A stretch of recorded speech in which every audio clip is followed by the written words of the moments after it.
Assalamu alaikum wa rahmatullahi wa barakatuhu. Inshallah, we shall be looking at the next lesson on our Arabic Made Easy class. And in this today's lesson, we shall be looking at 5 or 6 other letters left for us to complete the whole of the Arabic alphabet. And in this case, today, the letters we shall be looking at do not belong to the same family, but each letter stand on its own. So the first one we shall be looking at, we stopped at in the last class at lam, and today we shall be looking at what is called meme. So this is meme. In some cases, it may be written like this. Meme. This is meme, and it is spelled M-E-E-M. Meme. So it is called what? Meme in the Arabic alphabet. So this meme, it also has English equivalent, and the English equivalent of this meme is something like mother, or we say man, or mango, and some other things like that. So what is common here is what is the M. So this meme now starts with M. So pronouncing it meme, as simple as that. So what begins this meme is M. So it also applies in what? In mother, man, and mango. After meme, the next one is what? Is called wow. So this is wow. So this is called what? Wow. So this is wow, spelled W-A-U, wow. So it is called wow. So that's how we pronounce it, wow. So if you want to look at the English equivalent of this, the equivalent of this could be like something starting with W, wow. So maybe like wheat. So what is common here is the first letter, which is W. So W is something that is common here. So wow. So we talk of wheat, or we talk of war. So we are still talking of the same thing. Then after wa, we also have another letter called ha. Ha. So this ha is spelled like this. Ha. Ha. So this ha, we can also this one also has English equivalent. And the English equivalent of ha is something that's called what? Something like heart. Something like heart. So while ha harfun min huruf al-halq. So this ha is also one of the throaty letters, so which we had discussed earlier. So this ha is something that's coming from the throat. So it's something like calling heart. So heart. So that is the English equivalent of what? Of ha. Then after ha, we also have what is called what? Lam alif. So this lam alif is a combination. It is called lam alif because it's a combination of lam and alif. So in most cases, the lam is the one that starts. So the lam starts like this, and it ends with alif. So we have the combination of what? Lam and alif. So inshallah, we shall continue to explain this in the future. So this is lam and alif. So it is called lam. So we put a dash, then we put alif. So it is called what? Lam alif. Lam alif. So this lam alif now, looking at the English equivalent of lam alif, we are still talking about something that starts with L. Just as we talk about lam. So, and the equivalent of that, we can saw something maybe like a lion, which is the L, which is common here. So L being the what? Being the first letter of this lam. So we have mim, we have wa, we have ha, we have lama. Then next one we have what? We have like amza. This is amza. It is the smallest letter in the Arabic alphabet. It's called what? It's called hamza. And the spelling of this is this amza. So when we are pronouncing it now, it's like we are making a stop. When you pronounce Hamza, it's like you are making a stop. There is usually a stop, just like in English language. Maybe somebody is somebody is coming up with an expressive language, or maybe like an expressive statement, or when somebody is surprised about a certain occurrence. So when you say ha, who, so you make a stop in between. You say ha, who. So this is the Hamza. So it is called Hamza. So now we can form some Arabic words from all these that we have mentioned now. So like meme now, we have so many words, we have so many Arabic words we can form from meme. So like I said, and I usually say, it for somebody to speak Arabic, فالذي يريد أن يتكلم بالعربية فصحة ينبغي له أن يحفظ كل المفردات. So any vocabulary you come across, make sure that you memorize it. memorize it so that you may need to use it in a sentence. So if you want to use it in a sentence and you know the word, you know the mufrad, you know the vocabulary, then for you to express it, then that will be very easy for you. So now we can use meme now to form some letters in the Arabic alphabet. A good example is called what? It's called,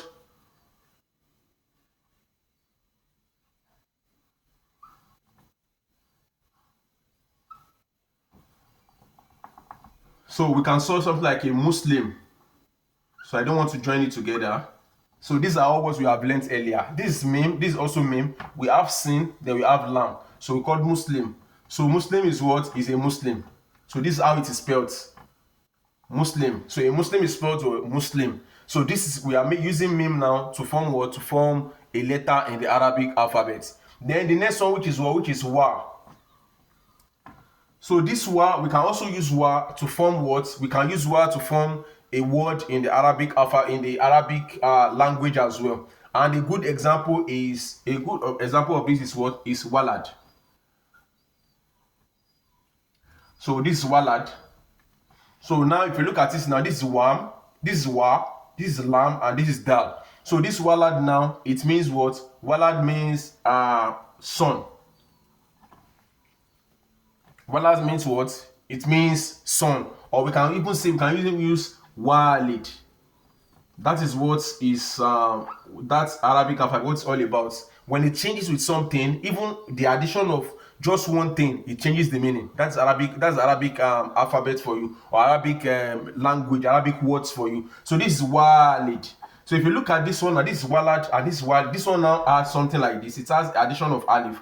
Then it has lam and what? Lam and dal. So this walid now, it means what? It means parents. So just look at it.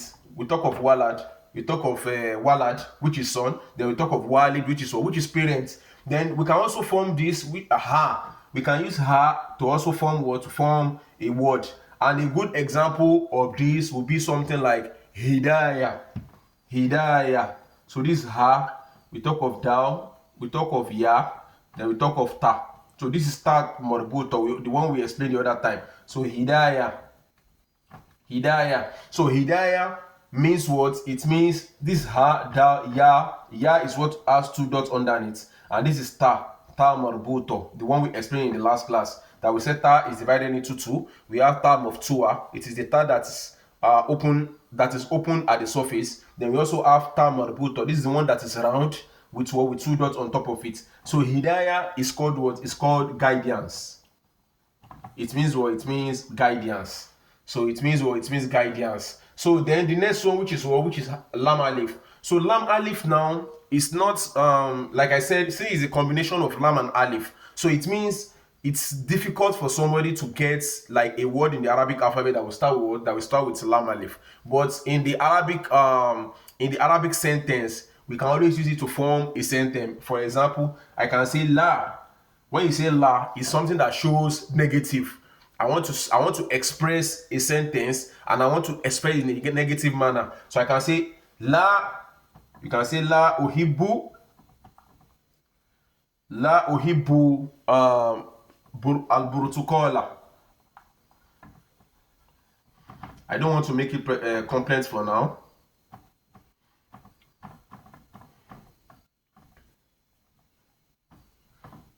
So la uhibbu al-burtukola. So the meaning is that I do not like orange. That's the meaning.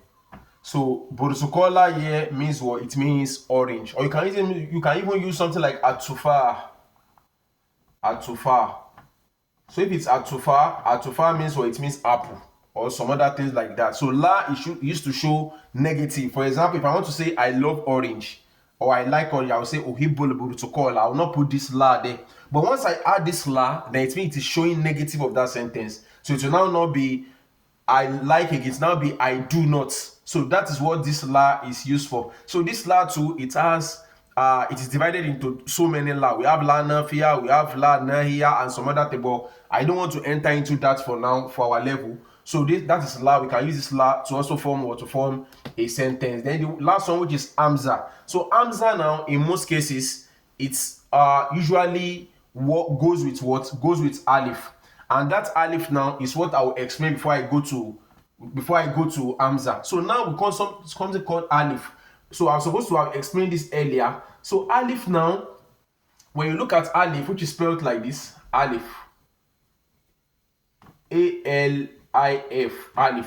So the English equivalent of alif is something like father. When you say father, for example, is the English equivalent of alif. Because when you give it some certain vowels, that you change to it will form a, or it forms e, or it forms o. So we can use father as the equivalent of this word, of this alif. So for this alif now, we can use it to form so many things. So this alif now is just a straight line that comes downward like this. So now when you use the hamza and alif, they work together. So alif can stand on its own, and it can also work alongside with hamza. So when it works with hamza, it's either at the top or at the bottom. So it's either one of the two. So it's either at the top or the bottom. So now if you want to put it at the top now, we can use it to form a sentence. Maybe like as alif, now we can use it to form alif hamza, then you put sin, then you put dal. So it is called what? Asad. So the meaning of Asad is what? Is lion. Lion. So alif is what? Asad is called what? Is called lion. So inshallah, we'll stop here, and this is the end. This will now be the end of what? Of all the Arabic letters, the 26 Arabic letters that we talk about. So this is where it ends. And let's try as much as possible to also revisit all the last classes that we have done earlier, so that we can get ourselves familiarized with it. Then inshallah, in the next class, we shall now be looking at how to form we shall be looking at the vowels. So we have talked about all this. We are talking about what they are consonants, though we also have a mixture of vowels there. So we have short vowel, we also have long vowels. So we shall be looking at short vowel and long vowels, and how they are being used. Then once we are able to get that, then for us to start forming a sentence in the Arabic language, that will be very easy. So inshallah, we'll stop here for now. We pray to Allah to increase us in knowledge. Assalamu alaikum wa rahmatullahi wa barakatuh.